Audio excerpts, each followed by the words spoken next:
We often paralyze ourselves trying to create a masterpiece.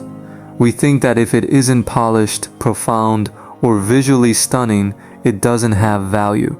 But here is the truth. It isn't always about making a work of art. You have to understand that what someone else considers a work of art is not something you can predict. You don't get to decide what moves people. A simple story about your life you share could become someone else's survival guide or inspiration.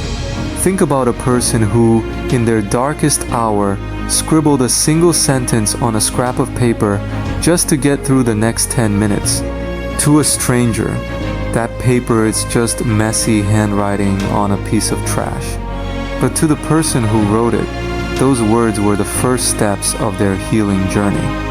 That scrap of paper is a masterpiece because it held the weight of a soul when everything was collapsing.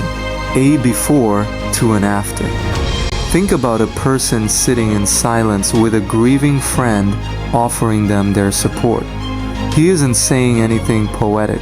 He isn't performing a heroic act. To the outside world, it looks like two people just sitting in a room. But to that friend, that silence is a work of art. It's proof that there is hope even in the darkest times. Look at the history of the Slinky. It wasn't designed to be the world's most famous toy. It was a failed industrial spring. When it fell off a shelf and walked down a pile of books, the inventor's wife saw the art in its movement. What was a mechanical failure became a source of joy for millions. The art wasn't in the engineering, it was in the unexpected way it made people feel. It doesn't have to look even impressive to most. In fact, the things that save people are often the things that look the most ordinary.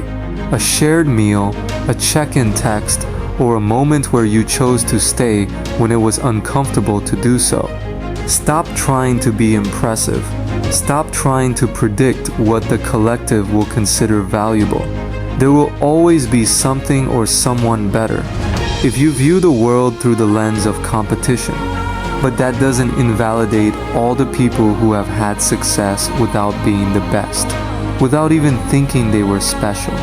The most profound art most of us can create isn't something we hang on a wall.